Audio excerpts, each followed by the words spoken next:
Welcome to Nightlight. Step away from the mainstream and gather around as we enlighten the world and our realities and travel this cosmic journey we call life. Join us as we share with you and provide that beacon that can guide us all to a better way. Explore with us as we examine a metaphysical montage of spiritual insights, covering everything from the mundane to the magical, UFOs to unicorns, and everything in between. This is a time of awakening, of sharing and evolving, of spreading our wings and soaring on the cosmic breath of creation.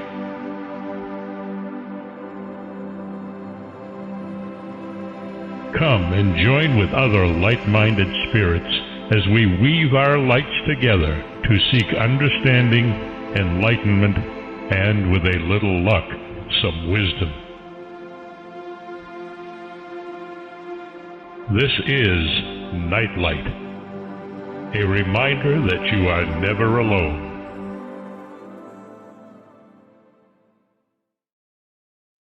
Welcome, everybody. I'm glad you could join me tonight.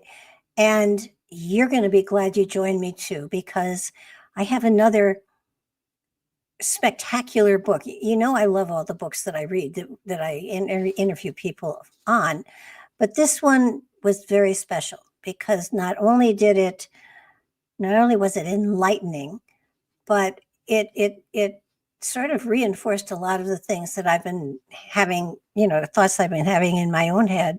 And it made me feel not quite so alone with my philosophies. The book we're going to be talking about is The Miracle of Our Universe, A New View of Consciousness, God, Science, and Reality.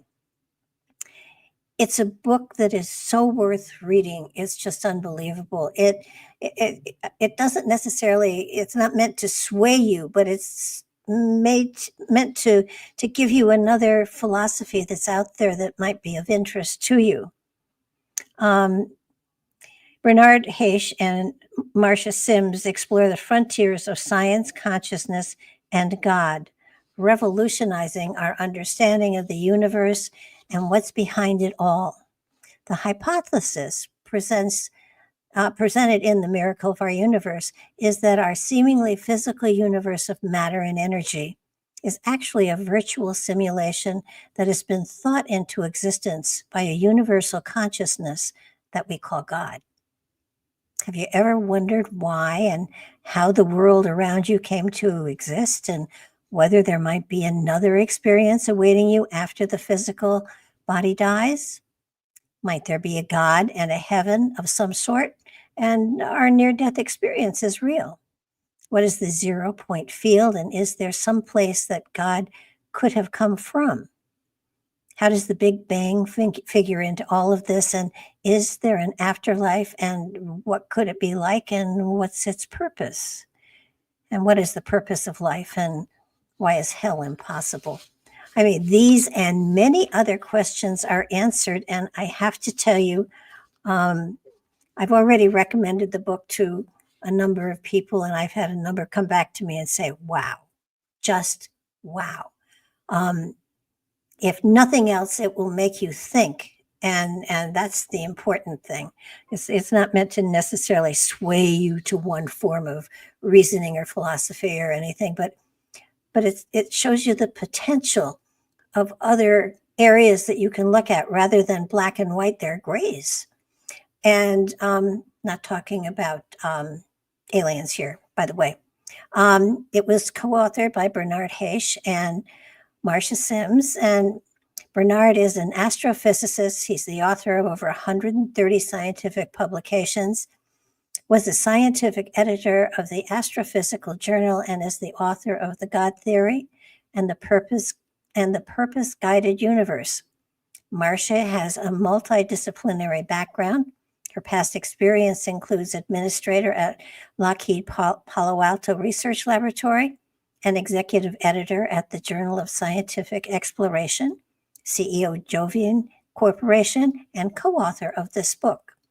and a fascinating person to talk to. She's also quite musical and experienced in that field as well. It's kind of like in her spare time. So, welcome to the show, Marsha. I'm so glad that you could join me today. Oh, Oops, there you are. It's my pleasure to be here. Hi, everybody. Greetings This from California. this book was just so exciting to read.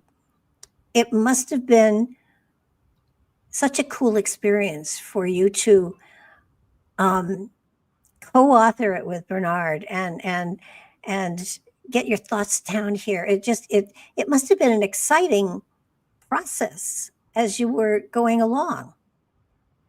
Well, I was really honored to be invited to help Bernie. We call him Bernie, that's his nickname. Right. Okay. Yeah. So the circumstances are he wrote 3 previous books by himself pretty much, except the 3rd book he wrote with Ptolemy Tompkins. Mm-hmm. But then when he got to the 4th book, he had lots of electronic notes. But unfortunately, he has late stage Parkinson's and he wasn't able to type anymore. And so I knew he had all this wonderful information that he wanted to share. And he asked me, Marsha, I know you have great editorial skills and I know you could help me pull this book together. So I invite you to help me put it together and you can get credit as co-author. So that was really exciting for me.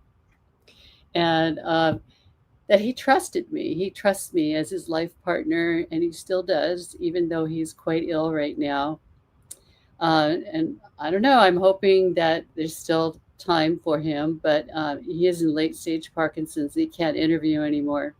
But let me get back to the process of the book. So I gathered together all of his electronic notes and then used my editorial abilities to organize everything. And that took a while. And I developed a table of contents and just to help bring a focus to it. And I think one of the important things that I bring to the book is that I tried to make it more understandable to the layman, because I myself am not a scientist. I organize scientists. That's a skill. I mean, you do go into quantum physics here, and I actually followed. Didn't necessarily understand, but I followed what you were talking about. But while that is a part of the book, it's not the great part of the book. And it's he obviously is he's philosophical up the wazoo, and Yeah. I love the fact that his personality does come out. He's not stuffy. Is I guess what I want to say. He has a good sense of humor. Definitely he does. In fact, he liked horsing around with me, and he even did a couple of musical theater productions with me. Even though he's a scientist, he, kind of lightened up, put on a top hat and grabbed a cane, and he sang in The Merry Widow. It was really cute. Well, what I like is that here and there you could, there were side comments, which, I loved, because, he wasn't coming through as this is my philosophy, don't diddle with it. It's kind of like, or maybe, and you did such a beautiful job of organizing it all. And so the title of the book is The Miracle of Our Universe. What is the miracle of our universe? Well, the miracle of our universe is based on actually Bernie's really pretty famous quote.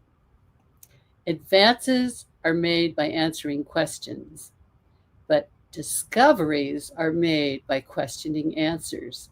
That's a miracle of the universe. Question all of the answers. You can find hidden truths everywhere if you question the answers.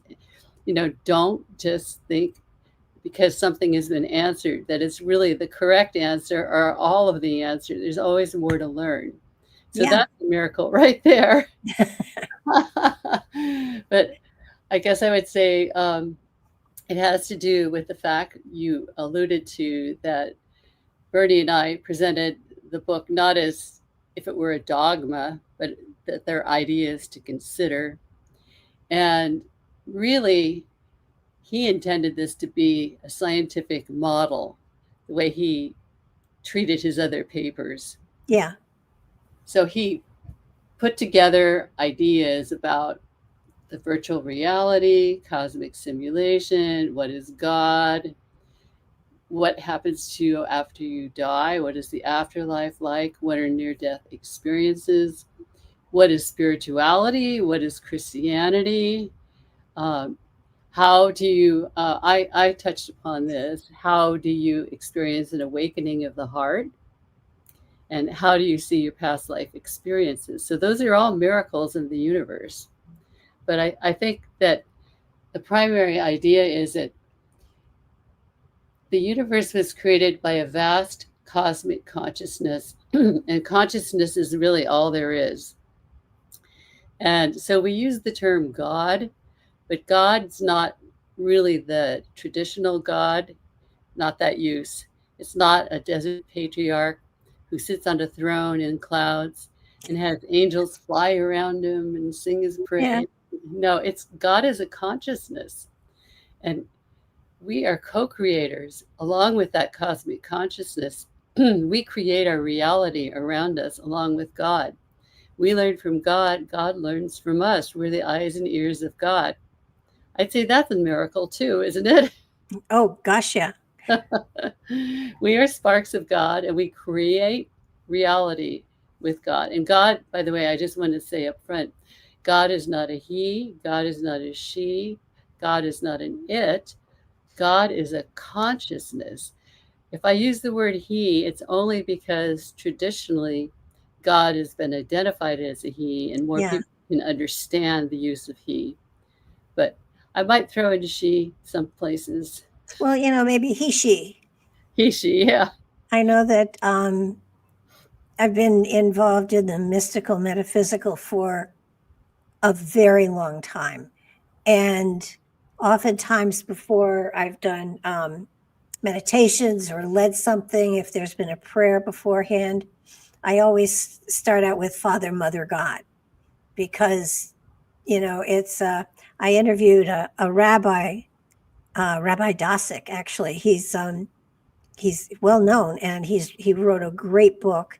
And in the book, he talked about talking to God sitting on a park bench while their dogs played. And, and so I said to him, it's a good thing to feel you have a personal connection with God. So, and I said, so God has a dog. And he said, well, I assumed so. And I said, then does Mrs. God have a cat?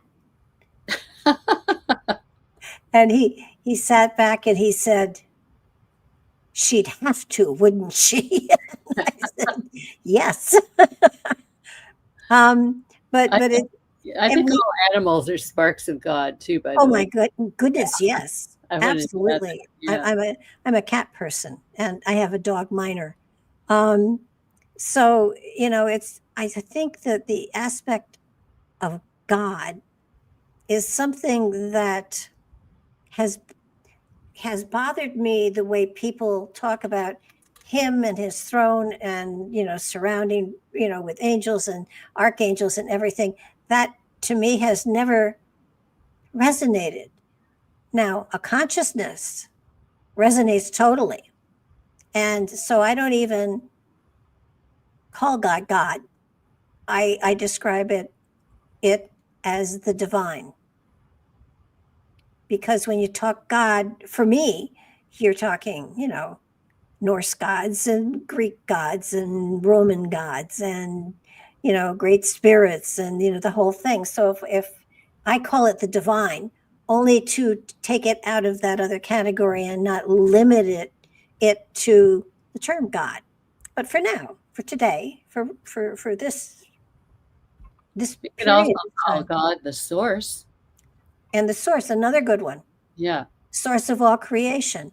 Yeah. I'm fine. I'm absolutely fine with that. So, and I've been tossing all this around a lot lately. And even as I get to the point where I have kind of a definition to it, if God is the source of all creation, if God is the creator of all, where did he come from? Where did God come from? Yeah. Well, we have a theory, and we Okay. got it from Jewish mysticism, from the Kabbalah, that there previously existed a vast nothingness called the Ein Sof. Okay. And out of that Ein Sof, the vast nothingness, the consciousness emerged. And well, we're not sure how this consciousness emerged. It just came about. Okay. So, yeah, it's hard to go back past that, further back than that. But anyway, this consciousness emerged, and it got lonely, because what do you do if you're a consciousness and you have no one to interact with, nothing to do? You just exist. Didn't want to just exist in the vast, outside of a vast nothingness. Mm-hmm. So it decided to create a universe. So as in John 1:1, the idea of the logos is expressed. In the beginning was the logos, was the word. We read in John 1:1. So if you look at the definition of logos, logos means an expression of a thought in Greek. Okay. However, in many English Bibles or interpretations of that, logos means word, but it also means expression of a thought. And that's what consciousness is, and that's what we are, an expression of a thought. God thought into existence the vast universe. So logos perfectly resonates with both interpretations. Next, God created, this is something radically different, because Bernie's a scientist, created the 0-point field, which is a very vast magnetic force that permeates all of existence, all of the universe.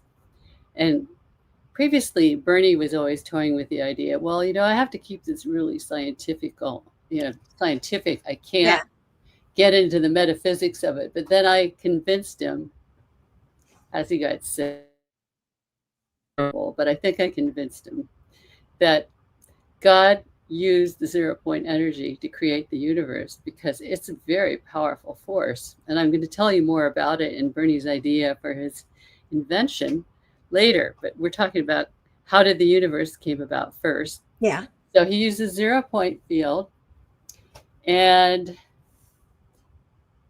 created a very single point that got, this has to do with the Big Bang, that got so dense and full of energy that it just exploded. And it exploded, and all of the universe just came out of that single point. Is this our Big Bang theory? Yeah, Okay. it is. Well, I'll tell you more about that. I need to probably give the definition to people that aren't scientists. I didn't used to know what it meant either. So, by the way, Bernie, he's taught me a lot. I have a lot to be grateful for. Mm-hmm. So then out of this Big Bang, all of the galaxies emerged, all the stars, all the planets, and all the beings. We'll go down to planet Earth right now. So we're built out of star stuff. Carl Sagan said that we are completely built out of star stuff. Okay. Everything on our planet is, by the way. And then came the sentient creatures, because God wanted to be able to evolve and co-create new things. So he needed sentient beings with free will to help she create some stories and some adventures and some lessons. So that includes human beings, that includes all the animals on the planet, and the plants. Plants have consciousness also. There have been a lot of studies about that. Anything that has awareness, God created it, and we're all co-creators with God. Does that make good sense to you?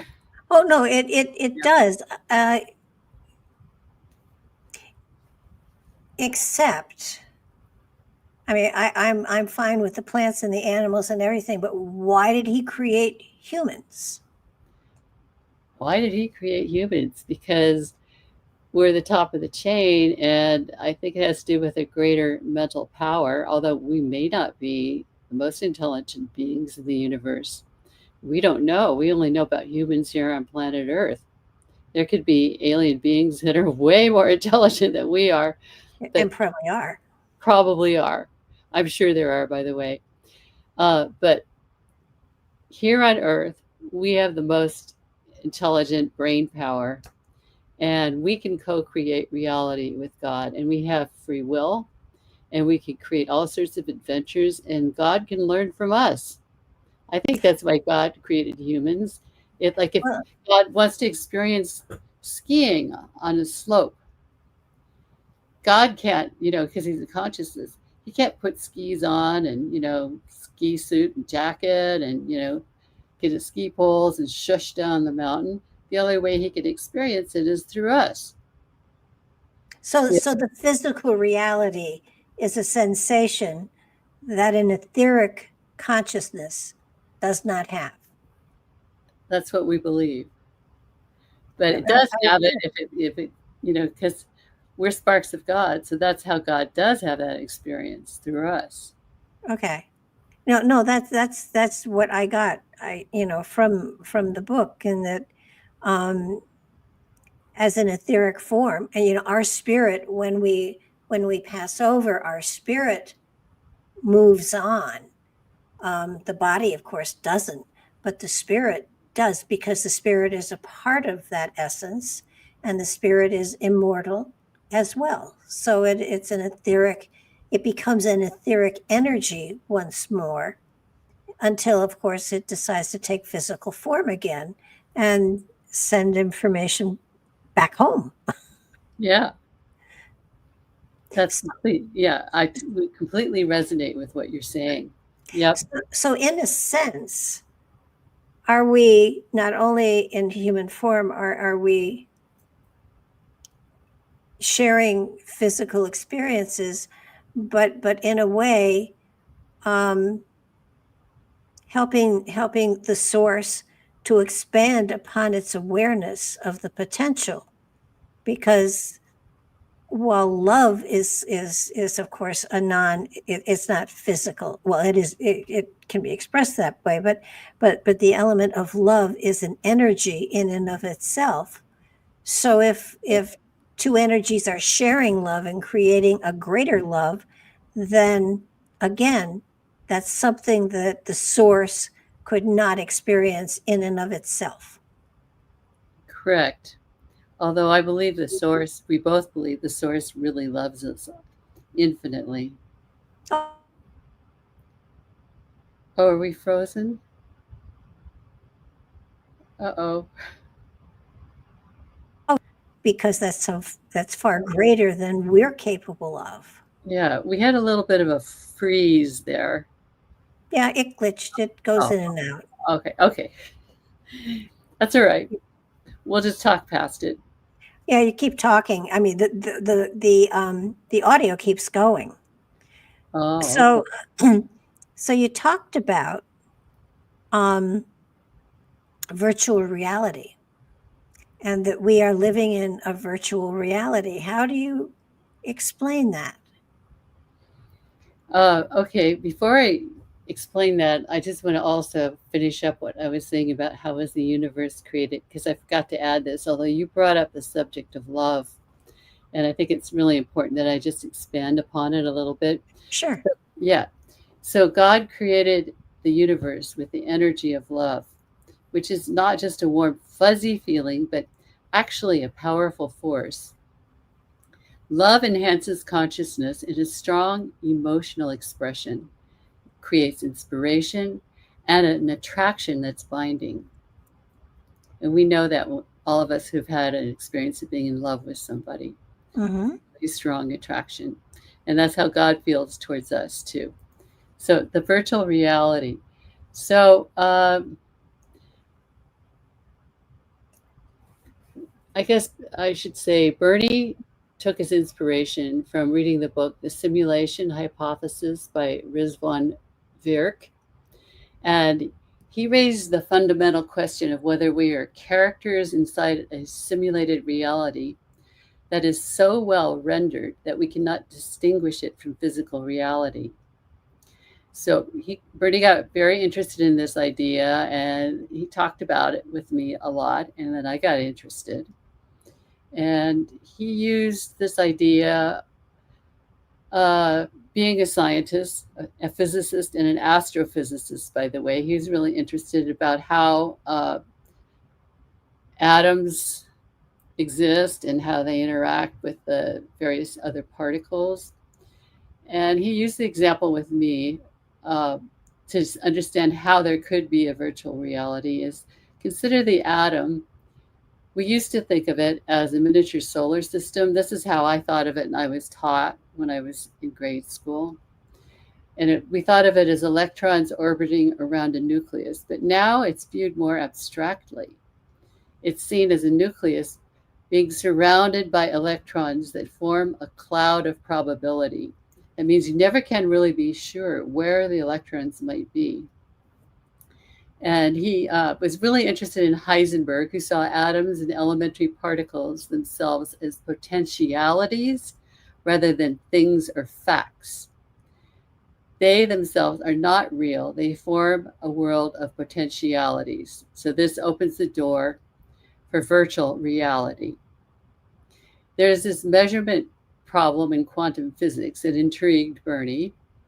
How is it possible if you cut open your armchair and take a measurement of a few electrons inside, those electrons will be promoted into existence by virtue of being measured, but the unmeasured electrons will be left to languish in a cloud of probability? So right there, that points to the fact that what we think is a solid world around us actually is a world of probabilities. It's not as solid as we think. It looks solid on the level where we're using our human eyes, but if you go down to the microscopic level and below that, there are huge spaces between atoms and between particles. So it's quite different in the quantum world. Yeah, I've read a couple of books that talked about how this reality is really the virtual reality from a two-dimensional plane, so that even though we feel really real, we're really just projections from a different dimension.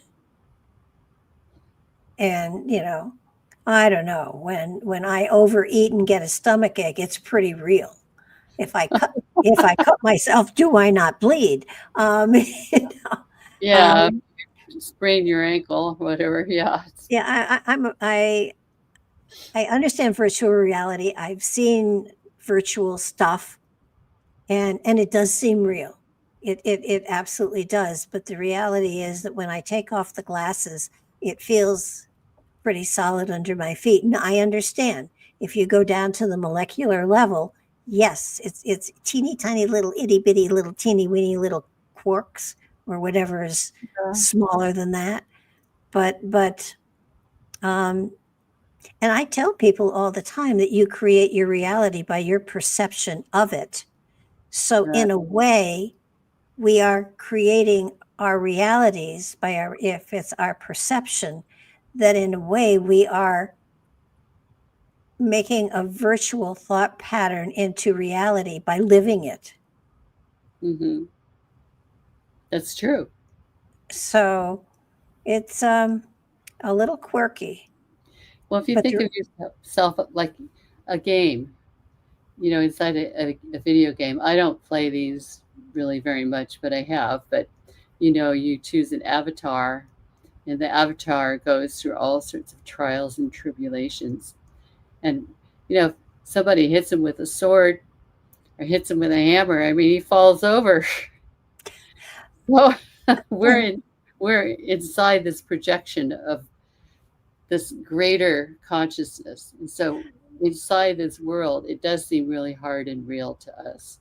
But in reality, it is the case, because the spirit that rides within us, our physicality, is an avatar for that spirit. That's correct. So in a way that would make this a virtual reality for the spirit that's riding inside the avatar. Right. You got it. You expressed it really well, better than I did. Thank you. Just came to me out of nowhere. Yeah, no, that's exactly right. We come from an oversoul. Our spirit, our oversoul projects us into different characters, different Yeah. lives. And so, and actually, that this leads to the fact that we've had different avatars in different incarnations of the spirit. right. And so what are the purpose? It's not hopscotching through time.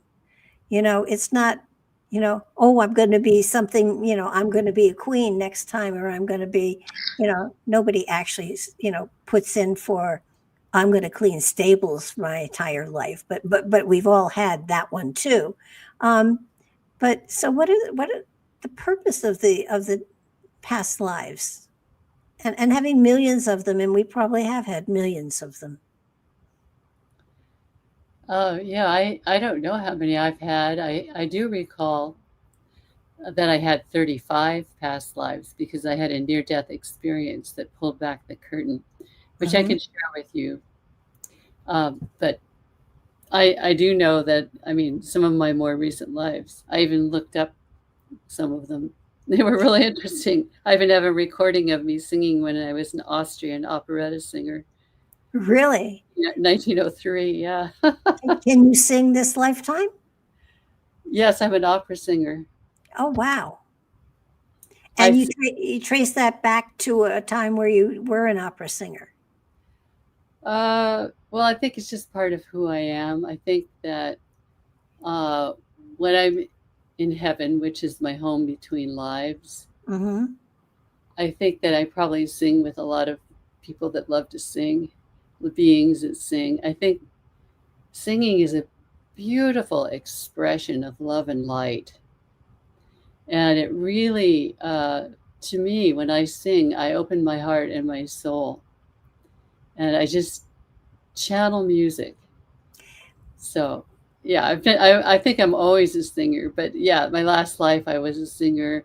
I was actually a little more famous last life than this one. This life I've been more a community theater opera Mm-hmm. singer, but I've had some really good roles. I sang the role of Carmen. Ooh, Yeah. that's definitely a role for sure. Yeah, that was the challenge of my singing lifetime, I'd say. Well, it's funny. My sister and I have the same voice. People can't tell us apart on the telephone. I used to accept dates for her um, when we were, she really hated me for it. Someone would I thought it was funny. Yeah. However, I can talk, but she can sing. Ah, And I can't carry a tune in a bushel basket, much as I'd like to. I love music. I've told everybody I sang in a church choir only because they had to take me. It was church. And they would just put me near the loudest singer and hope that, I would be overwhelmed by their voice. And I always was. But music is, you brought something up that is very special because music is a tool and a gift and a quality that can take you into altered states of consciousness. There's no doubt about it. exactly. And so how can one use music to reach to the source? Okay. In my case, it's not through singing. I want to say something before I answer that question. I just had this little boy student today. It was his fourth lesson. I think I could teach you how to sing. I do online teaching. You can go Uh-huh. to my website, marshasimsmusic.com. Anyone who wants to take voice lessons, piano or guitar, go to my website. And so he could barely match a pitch on his first lesson, and he could only sing a range of about a fifth. which is 5 whole steps on the piano. Mm-hmm. And so I worked 4 lessons. I gradually was able to expand his range to get him to match pitch. And I started with simple songs like Yankee Doodle and Happy Birthday. And today he graduated from Frere Jacques, and he was completely on pitch, and he now can sing almost 2 octaves. Wow. I was stunned, actually, at the end of his lesson today. I mean, tears actually were starting to come to my eyes. I couldn't believe that he had all that locked up inside of him. He just didn't know how to get it out. I had to show him how. And I did. I was so excited about it. And I also had another student that couldn't match pitches when I started with him. I like for several months, I'd give him exercises just to match pitches. And by the time I was done working with him, he got the role of the head police sergeant in the Pirates of Penzance, Oh, which is wow. secondary lead. So there you go. I think it can happen, Barbara. Not after 81 years, trust me. Well, I'm throwing that to everyone, that idea out to everyone out there that's listening, that you can sing, and singing is really an amazing connection to God. It is. But you know, I don't think I mean, and certainly you can be taught to sing. I absolutely believe that. But you don't have to be good to get the joy out of singing. It's I true. mean, I always found that after a choir rehearsal, I was higher in a kite.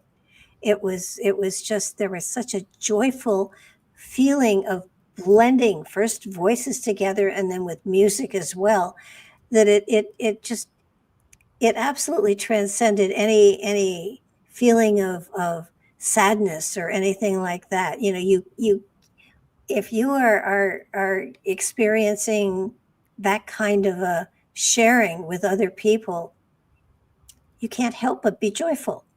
Music is joyful. There's no doubt about it. Really joyful. Yeah. Oh yeah. Even, I mean, obviously there's sad music, there's tragic music. You listen to soundtracks on scary movies or adventure movies. I mean, music can emit every kind of emotion. Definitely. So how do you utilize music? How does one utilize music if it's part of your spiritual journey? If you are going to incorporate it into your tool belt, so to speak. I mean, do you use solfeggio music? Do you use chanting? How does one, even without a voice, use music to sort of open that channel to the infinite? Well, I'd just like to go back a step because I want to talk about the mathematical nature of the universe and the mathematical nature of music.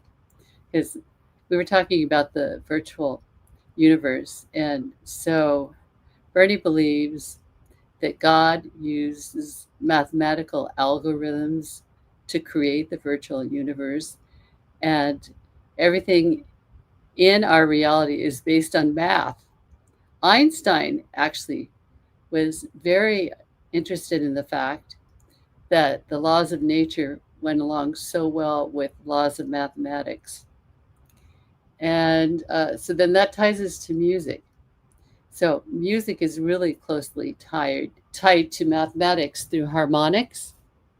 And this goes back to the idea of what Pythagoras did when he discovered that if you take a string and you make it exactly half as long as the first length, you'll get an octave difference when it's plucked. And then there's Johann Sebastian Bach, the father of modern music, devised a system of tuning that is based on mathematics. In this system, the 12 notes of the octave of the standard keyboard are tuned in such a way that it is possible to play music in all major or minor keys without sounding perceptibly out of tune. So leave it to Bernie. He figured out the math behind it. Each step is the 12th root of 2 because there's 12 half steps in an octave. Mhm. So there are other aspects of music such as rhythm, time signature, notations. They're all mathematical. And this mathematical nature of music makes me wonder whether God uses music as a mathematical expression through sound, or might it be possible that music is mathematical because the universe was designed by a pure mathematician? Music really does have the greatest influence on us of anything else in the world. It undergirds all of society, as you suggested already. And it's impossible to get away from it. It's pervasive around the planet in all forms, from Muslim calls to prayer, to classical symphonies, to operas and masses, rock and pop and rap. And then there's that hymn in the church that many of us have sung. Oh, All yeah. nature sings and round me rings the music of the spheres. So perhaps music, by its mathematical nature, is the universal expression for civilization and God. And me as a performer, I've experienced uh, group consciousness while performing on stage. And I remember one time when I was singing Carmen and I was so caught up in the character, I was no longer me. Oh, And yeah. it was so much music, 3 hours of music in French, that I had to sing it completely out of muscle memory. I couldn't even think about it. All I could do is flow with the orchestra and flow with the beauty of the music that Bizet wrote and be Carmen and connect with the audience. And it was an incredible high. I mean, the audience and I joined consciousness on the stage. And when I got to that point where I was one with the music, I was one with God. Oh, yeah. Yeah. I can The totally audience was understand there, that. but they were with me right there on stage. I felt it. It was great. I a long time ago I'd said in a youth choir, and we went down to New York City and performed the Hallelujah chorus in this huge church. And at the rehearsal, there was nobody there, and I think the church sat. Gosh, a lot of people. It was like a cathedral, and because it was the rehearsal, with the organ playing and the adult choir and the youth choir singing, I mean, it just bounced off of everything, and it literally lifted all of us. It felt like being lifted off my feet. And at the end of the rehearsal, we were all crying. It Yeah. had been just that spectacular and moving. And then we had dinner, and then we did the service. And somebody commented to the choir director, it was beautiful. And he said, yeah, but you should have heard the rehearsal. With an empty church echoing back at you, the resonance was just so overwhelming. Everybody had chills. Everybody had tears in their eyes. I think it was one of the most moving experiences I've had in my lifetime. And I will never forget it. And again, my voice was not the best one in the group for sure, but I got carried away with it, and everybody was lifted by it. So, and I would go to church services because of the singing. I loved the singing. Didn't do it well, but I could sing, and nobody could say you're off key or they don't do that in church. Of course, my sister always told me when I was off, but Well, that's family for you. yeah. Well, when I was in kindergarten, I was off key too. I trained myself. My kindergarten teacher didn't like me singing in class either. And I just decided I'm going to learn to sing. I don't care what anyone says because I like it. And I learned Well, to sing. I mean, that's I sing, Yeah. and I'm off, but I have a good time. And that's Good. what I think that's the one thing I think people have to understand.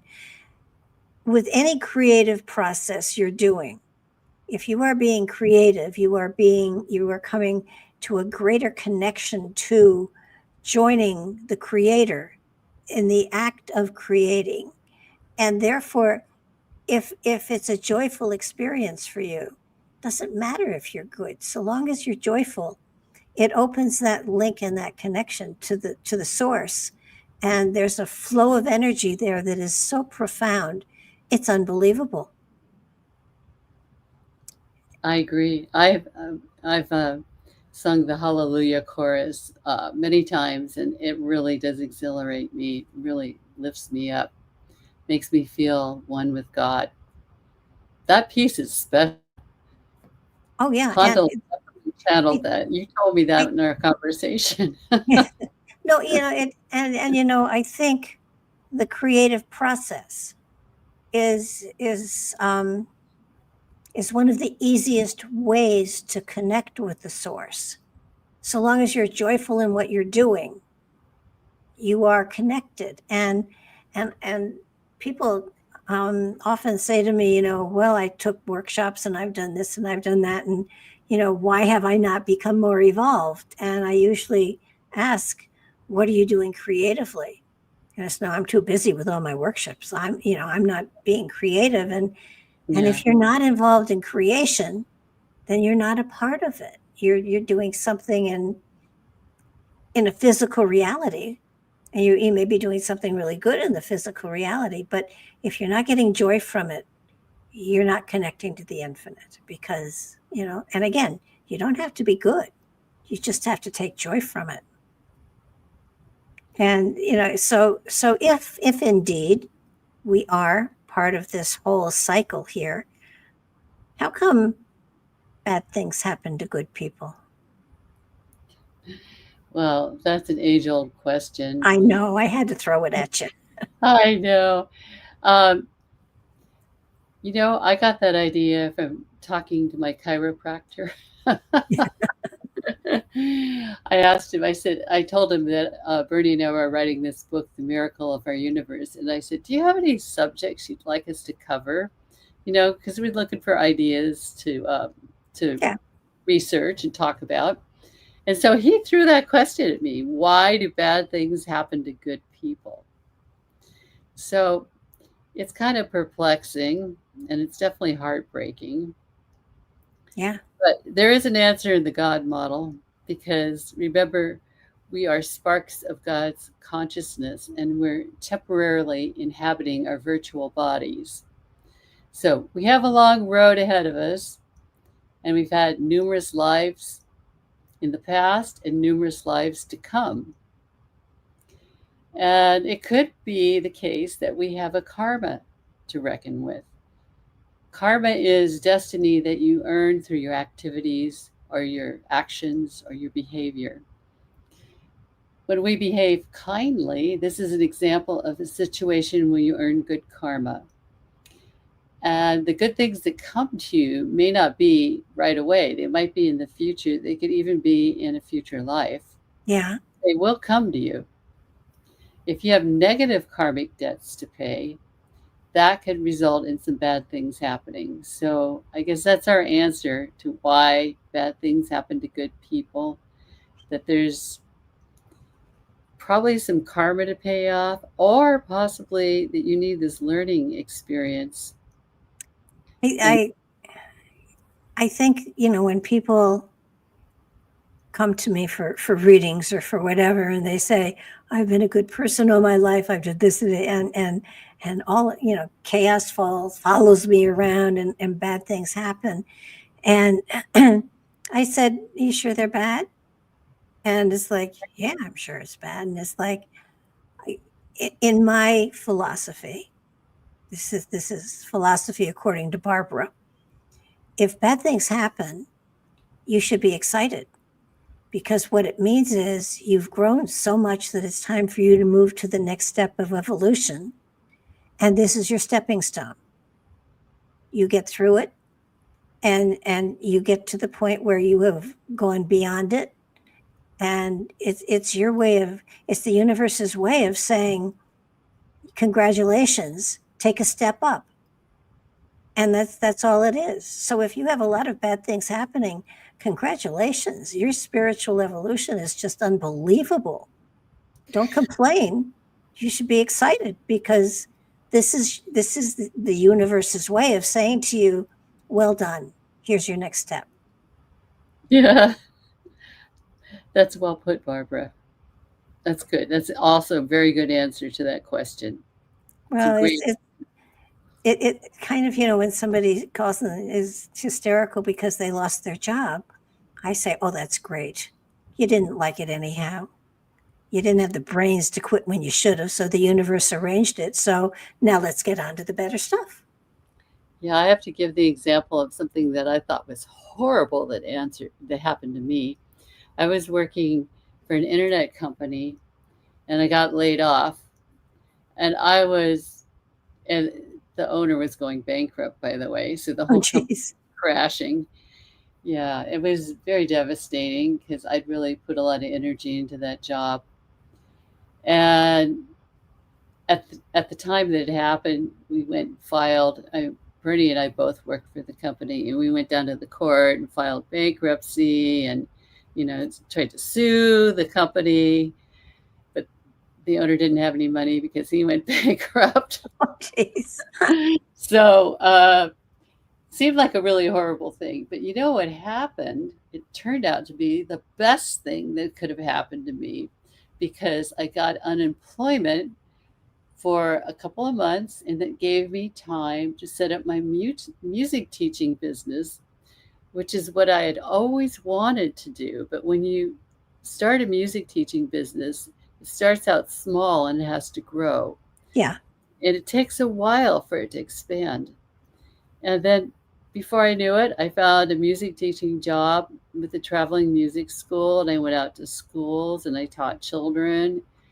And then after a while, I did that for a couple of years, and I had a lot of joy in that. I went to 3 different schools. And then the owner decided he needed to move on, and he released all the students that I had at those 3 schools to me as private students.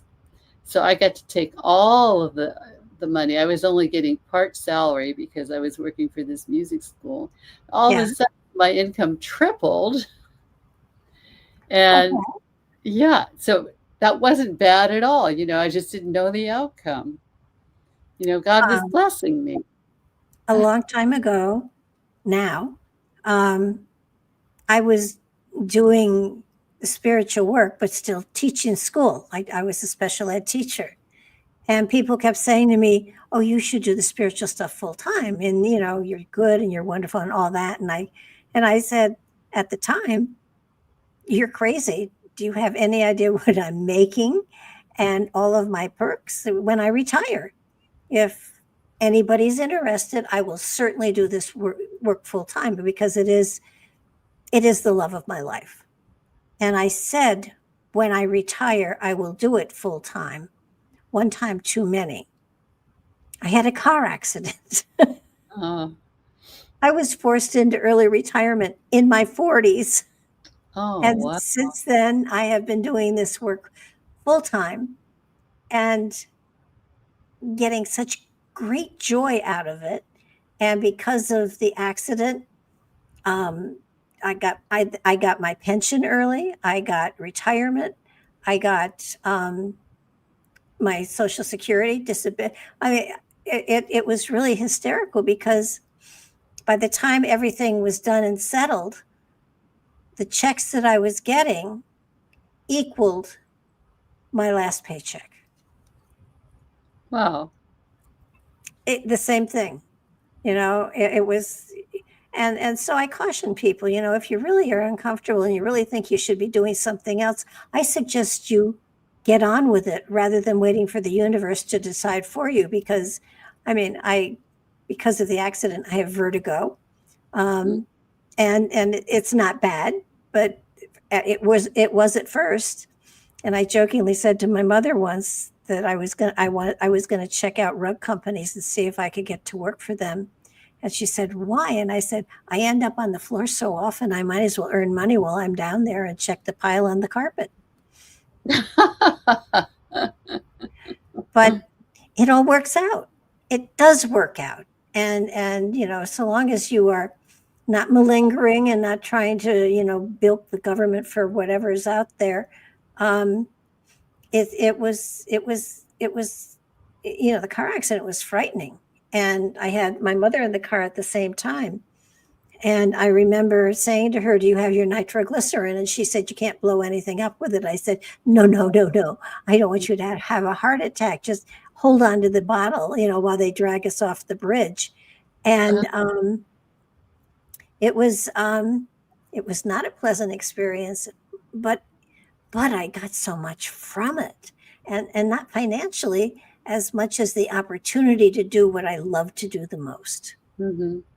So it's not, I'm not a Pollyanna, but I think that if people take a look at their life and where their joy is, and they move towards the joy, they can't help but be successful. They just can't help but be. And that doesn't mean they're rich. It just means they're joyful. Right. Well, oodles of money is not everything, as we know. We just want to have comfortable lives and not be fearful, but we want to be joyous in our income. I mean, honestly, when I was working for that internet company, it was kind of dreary, and stressful. It wasn't that much fun. And now that I'm teaching music, and especially after that boy that I taught today, I'm so exhilarated to see That is so neat. Yeah. Well, having a lot of money is, I look at people that, win lotteries and stuff, and then all they do is worry about losing it. Yeah, that's true. You don't have to worry about it. I live day to day and it works, but I don't have so much that I can sit back and eat bonbons by the fire. Well, especially not in the summer, but actually bonbons by the fire maybe once would be kind of fun, but it's you have a reason to work, you have a reason to get on with it, whatever your joy is. And I mean, this is a wonderful book, and I can't recommend it. Yeah, please hold it up. Yeah. Okay, wait, let me see if I can pull. I'm going to turn me off.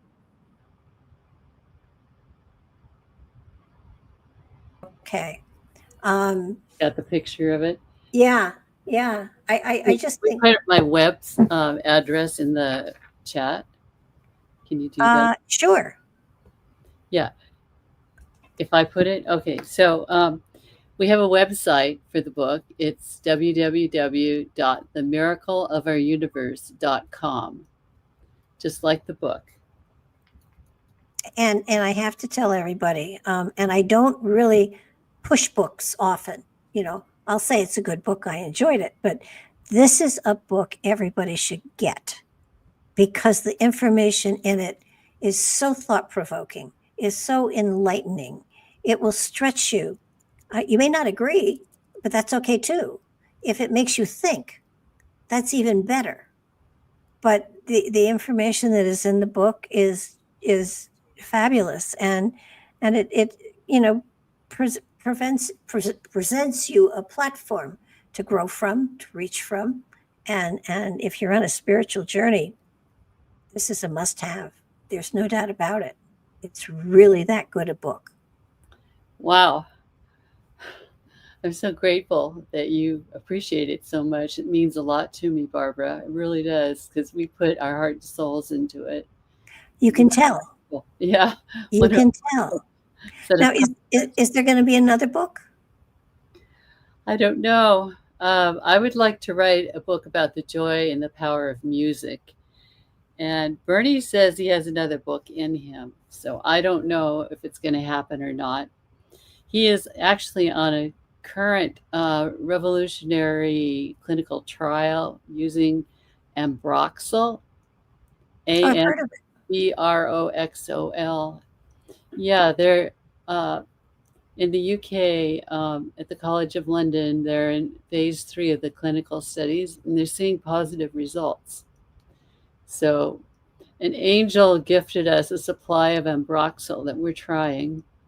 And we'll see how Bernie does. I have to say, already he's thinking more clearly.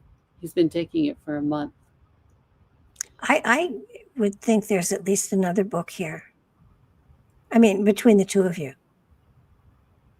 You may have to type a lot, but I have to type a lot, yeah. Might have to get a computer to interpret what he's trying to say. The speech is difficult for him right now. I would say that there's definitely another book here, and it just feels like he's got more to say, and he'll find a way of saying it. And no reason why you can't write a book too. Well, yeah. I mean, maybe you should just play with writing a book, and when he's ready, he'll let you know, and then you two can write another book, because this book it's a totally must-have book for anybody on a spiritual journey. The quantum physics stuff is great stuff. And I've hit it in a couple of different books. So I had a really good understanding of what he was talking about. And I like the stuff that, do you know something has to be observed in order to happen, which I felt I love that. How do they know? How do those molecules know? Yeah. I didn't say one phrase that I think I should add about quantum entanglement, because that's really important to the virtual reality concept. Okay. So there is this concept of quantum entanglement that proves beyond a doubt that matter is not a solid, fixed thing. Because when quantum entanglement happens, there are two particles that are linked together in a certain way, and they stay linked together no matter how far apart they are in space. They could be on the other side of the galaxy, and they still be linked. So one of the mysteries of our world is just how every photon of light, every electron and quark, and indeed every point of space itself, seems to just know what to do at each moment. The mystery is that these tiniest parts of the universe have no mechanisms or structures by which to make those decisions. Only God could make those decisions. Don't you find it interesting that the big things we figure out, it's the teeny things that drive us crazy? That's right, because we can't even see it. Yeah. We can't really hold it in the palm of our hand. Oh, we have to look at it through microscopes. Yeah. Well, I want to thank you so very much. This has been such a great hour, and I so enjoyed talking to you. Do I have a moment to tell you about the 0-point field? Because this is one really exciting aspect of Bertie's work. I could Sure. go through it in about 5 minutes. Yeah. Sure. Okay. Because I think Bernie has come up with a revolutionary experiment and idea about how to tap energy from the 0-point field. The 0-point field, with its attendant 0-point energy, the ZPE, is broadly recognized as a vast field of electromagnetic energy. It's also known as the quantum vacuum field, the QVF. This field represents the underlying energy that is everywhere in the universe, even where there is nothing else but a vacuum. The ZPE is composed of a combination of every frequency or wavelength that exists. Some are short and others are long, but it's perfectly random. The ZPF is an infinite source of energy. It was already known to Einstein and Max Planck. We believe, so this is the company I'm the CEO of, Jovion Corporation. Mm-hmm. So our web address is www.jovion.com. We believe that the ZPF can be tapped in a way that would provide humanity with an endless supply of totally clean energy, without violating the second law of thermodynamics. Our process has nothing to do with heat, it is electromagnetic. There is a Casimir force that happens when two parallel metal plates are pushed together by an overpressure of the ZPE from outside the plates. The Casimir cavity can be created that takes advantage of this force. The ZPF can be manipulated through the use of nano-sized Casimir cavities by squeezing out photon energy. Photons are little particles of light. Mhm. Electron orbitals of an atom spiral down inside the cavity and photons are emitted. Our process then sends the photons through a photovoltaic cell and electricity will be generated. So the ZPF acts as a kind of catalyst. This could be done with what we at Jovian Corporation have called the Casimir generator. I named it. It's going to be a portable generator. Bernie and Garrett Modell founded this company. I'm the CEO. Hugo Trox is the president. We have a scientific invention that is game-changing because of its revolutionary clean energy technology that would combat climate change. This process requires no fossil or nuclear fuel and emits no waste, carbon, or harmful byproducts. So this is where it goes back to what Bernie said at the beginning and what I said about God used the ZPE to create the universe. Yeah.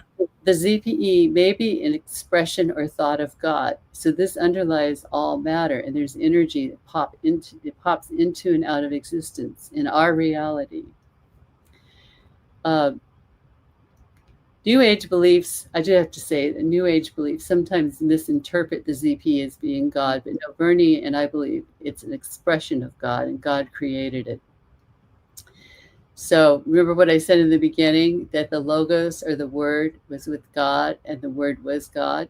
Yes. So it's reasonable to consider the possibility that the 0-point field and the Logos are one. Interesting. So this is why I had to say this, because I really want people to know about this Casimir generator, because I think it's really important. And we're looking for investors to help us create our final prototype. We've had some experiments in the laboratory, and we've gotten some positive energy bursts or results, but we don't have a completely repeatable experiment. We need to build the prototype. Mm-hmm. We've used this lab in Canada, George Hathaway Research International. He's very credible scientist and engineer, and he's waiting to go in his lab. And we've got the idea. All we need is some funds so that we can really make this a reality. Well, hopefully people will check out the website. I hope so, yeah. We'll see what comes from that. That's right.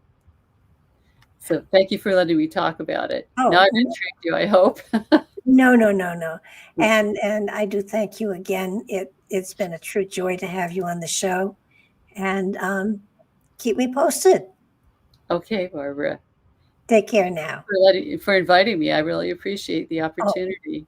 It has been my pleasure. Take care now. Okay.